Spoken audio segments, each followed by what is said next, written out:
Hi everyone, it's Irene and I'm here to show you a little project I've been doing for a very long time, and these are just some of the remnants of things that have been used up. But I pulled out this bag of goodies and I thought, oh, I'd like to show everyone how I make these beautiful little flowers. Aren't they pretty? I've been using them on baby gifts, barrettes, hair clips. You can use them in your junk journals, on frames, and just many ways to use these really pretty, frilly, lacy, adorable little flowers that you can embellish even more with maybe a button. I usually add some felt or wool leaves to the flower, put them on a card. You can put them on top of a book cover of a journal. So many fun ways to use these beautiful little flowers, and here's some that I've started, and I thought I'd go through how I do it. I am using some ribbon that is like see-through. This is, it's called Organi ribbon, but you can get this at Michael's, Joann's. I just like to use a see-through ribbon. Really pretty. And what I do is I use upholstery thread, which is really nice and strong when you pull to singe. And I have two little spools here. I thread my needle, and what I do is I start sewing up the middle of the ribbon, just like this. And let me just show you what I do here. I just sew as much as I want up and I keep the spool on. I don't cut it off. So when I started sewing up this thread, see it's threaded, this is the end, closest to the spool. I just thread all the way up the ribbon, and like I will show you here, just get it all straightened out here so you can see. So see, it's just sewn up in the middle of the ribbon, and I just take a running stitch, big stitches, little stitches, mix it up, and just go up and up and up, and I pull the string through all the way up. Do as much as you can. Don't be afraid to pull it all up. And then see, the needle's still here, the thread's still connected. And what I do is when I get this much on here, because as I sew up the needle, up the ribbon, I just cinch it, and cinch it. But when I'm ready to cut the flowers off, I leave a big tail that's closest to the spool. So I'll unspool some thread.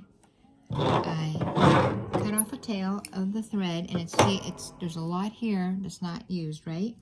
So this is what I do, because when you're doing production line work, you don't want to stop and start as you make these flowers.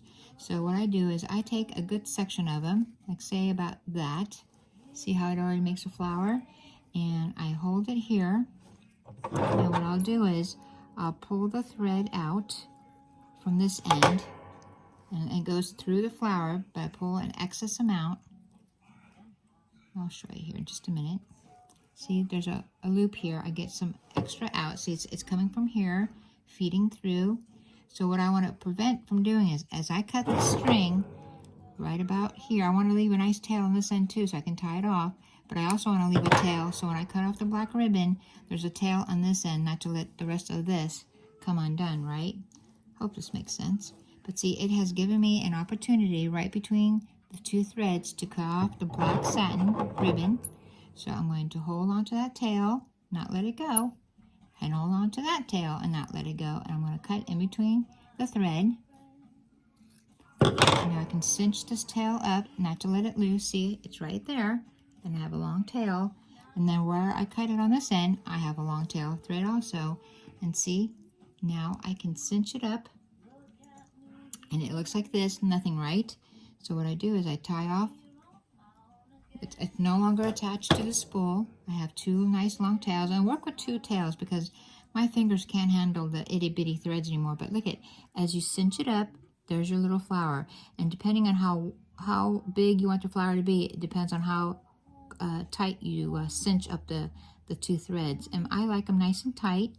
And you just tie off your knots. I do it many times. And see, look you just tie a whole bunch off. Let me just get this going real quick and I'll show you. I do it like 3-4 times. And like I said, this is upholstery thread, and it's really strong. It does not break as you tie it tight. So there's my little knot there. I hold a little tip, cut it off. And I do see it there, but what I do is I adjust that little tail depending on where I'm going to put this. And so sometimes I leave it on so I know where my ends are. It doesn't really matter.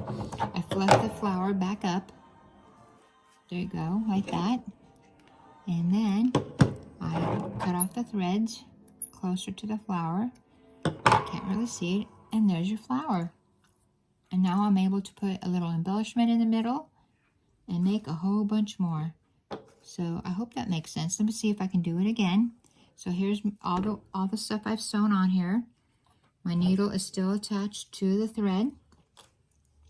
I have a tail from cutting off that flower we just made. And I'm going to push down as much as I can. Just cinch it down so I have a nice tail to work with on this side.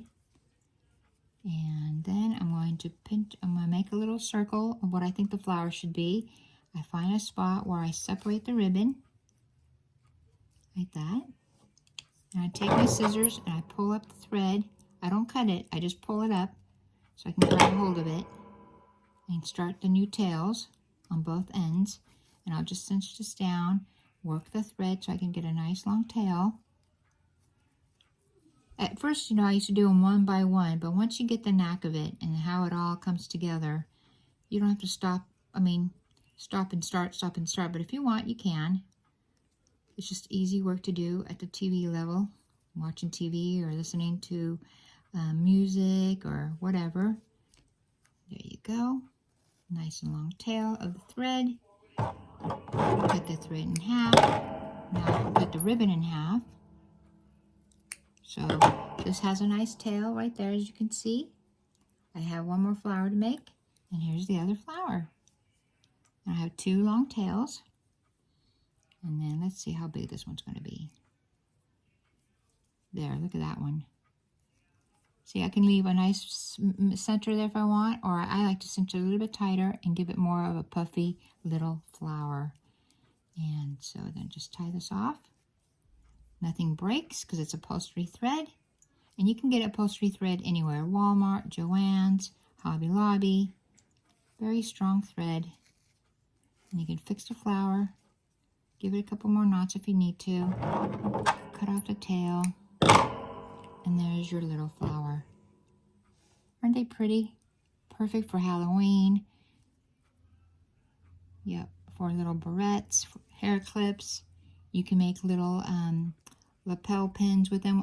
Like I said, I usually put some leaves on here, put a little button, put a little bling, and they just make the perfect addition to any project that you might be working on. Oh, I like the green one too. Look at the green one. Throw that in the mix. I had some pink ones, but they're all, oh, here's some pink ones. They've all been used in a different project. Look at that. Isn't that cute? So sweet. So fun to make. Yep. So hopefully you guys get a chance to get some really pretty organza ribbon and try your hand at making some of these really cute little bows. And don't forget, upholstery thread is the secret to this little craft. All right, everyone. Hope everyone is having a great evening. Take good care, and I'll see you in my next video. Bye-bye.